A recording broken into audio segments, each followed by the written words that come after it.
Hello everyone, and you're most welcome to this online platform Sushma Singh Academy.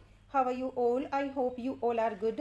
So today in this video we'll cover question number 451 to 460 in the series of most important 500 questions. So let's begin the class. Question number 451 is identify the sonnet upon sonnet by William Wordsworth. The sonnet upon sonnet by William Wordsworth कौन सा है? London 18 The world is too much with us, friend, I know not which way, your nuns fret not at your convent's narrow room. What will be the right answer for this question?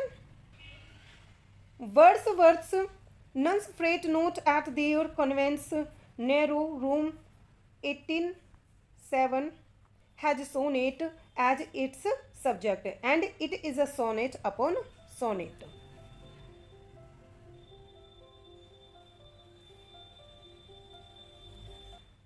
Question number 452 is the prelude, although began as early as 1799 and finished in its first version in 1805, was not published until. Friends, prelude begin हो जाता है 1799 में और finished होता है इसका first version 1805 में, but it was not published until 1815, 1820, 1830 या 1850. इसका राइट आंसर क्या होगा? Wordsworth's The Prelude was begun in 1799 but could only be published after his death in 1850 by his wife. Prelude से related important facts हैं. Dust as we are, the immortal spirit grows like harmony in music. So ये line किस में दी गई है? ये line दी गई है Prelude 1 में.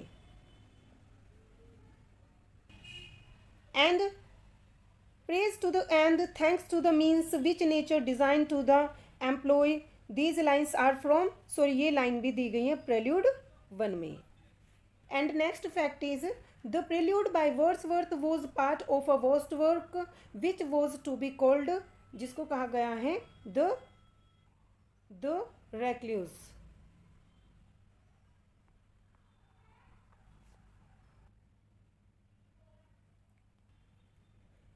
Next question is, in Wordsworth's prelude, the boy of Venander is affected by. Wordsworth के prelude में boy Venander का affected होता है किससे?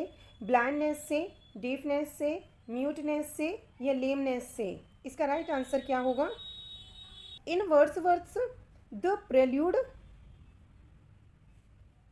1805 and 50, the boy of Venander is affected by muteness.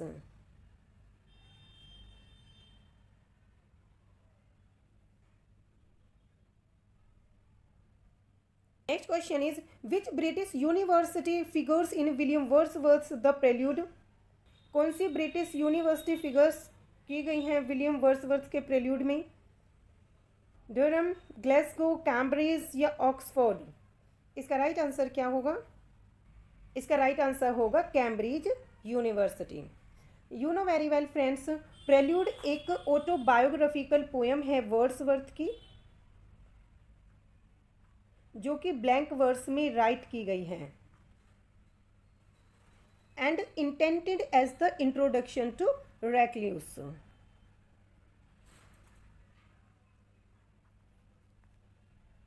Prelude एक पर्सनल पोएम है Wordsworth की जो इन्होंने बिगिन की थी 1799 में at the age of 28 and continue to work on it through his life. He never gave it a title. He called it the poem on the growth of my own mind and it was published 3 months after Wordsworth death in 1850. And his final name given to it by his widow Mary. In the Prelude book 6th is named Cambridge and the Alps, in which he talked about Cambridge University. Important facts हैं exam के point of view से. Wordsworth compares the stretch of daffodils in his poem Daffodil to. So वो क्या है? The twinkling of stars in the Milky Way. And Wordsworth recollects the daffodils in, Wordsworth ने daffodils को recollect किया है किसमें? So वो किया है वैकेंट एंड पेंसिव मूड में। How many daffodils did the poet see at the glance, Wordsworth ने कितने डैफोडिल्स देखे थे? सो वो देखे थे उन्होंने 10,000। कितने daffodils? 10,000।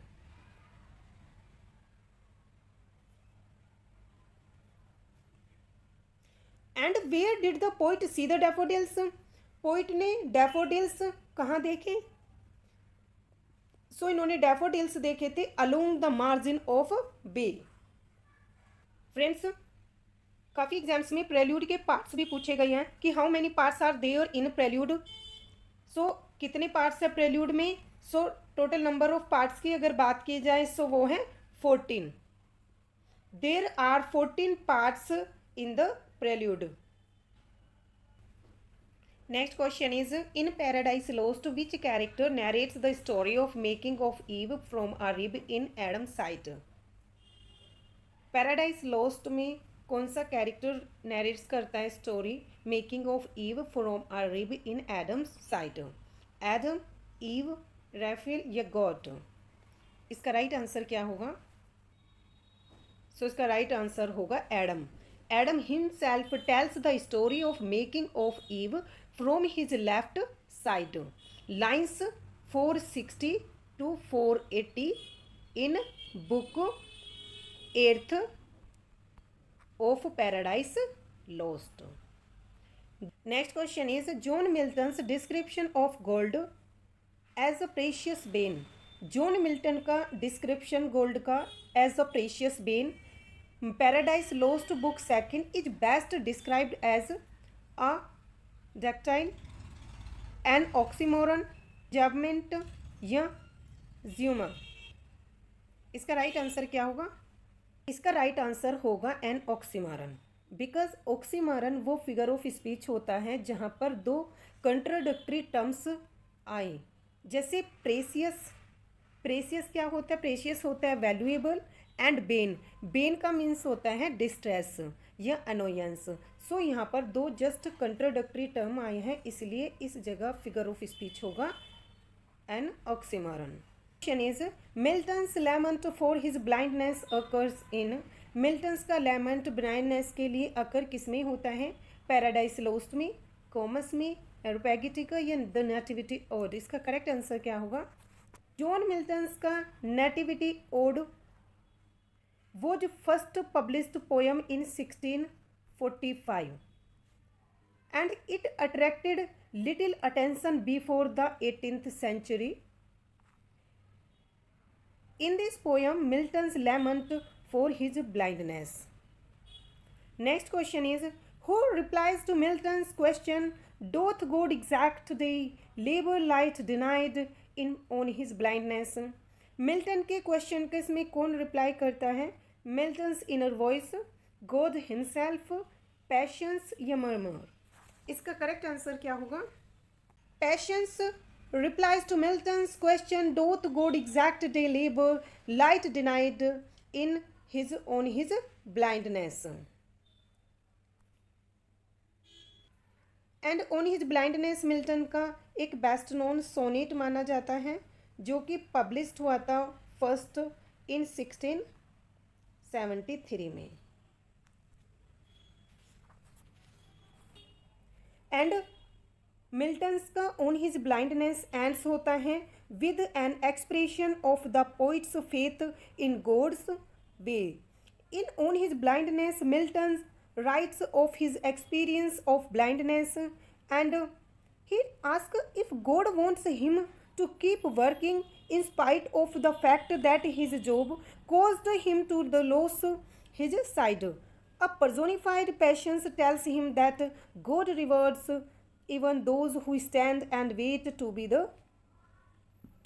of service. And on his blindness से रिलेटेड एक क्वेश्चन ये भी पूछा गया है कि who is Milton's on his blindness is believed to serve God best so God को बेस्ट सर्व वही कर सकता है, one who bears his burden best. Question is, in which play by Shakespeare do we find widow queens questioning the assumption of politics? Shakespeare के किस play में हमें window queen देखने को मिलती है? हेनरी फिफ्थ में, रिचार्ड थर्ड में, एंटोनी एंड क्लियोपैट्रा या हैमलेट? इसका राइट आंसर क्या होगा? राइट आंसर होगा Richard third.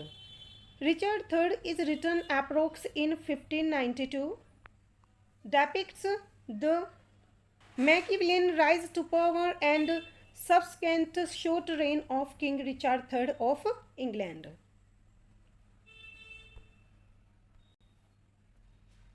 Next question is, ripeness is all occurs in, ripeness is all ये अकर होती है किंग लियन में लाइन, हैमलेट में, मैकबेथ में या जूलियस सीजर? इसका राइट आंसर क्या होगा? राइपनेस इज ऑल ये अकर होती है किंग लियर में, act fifth and scene second में, written by William Shakespeare. And Edgar said these lines to Gloucester.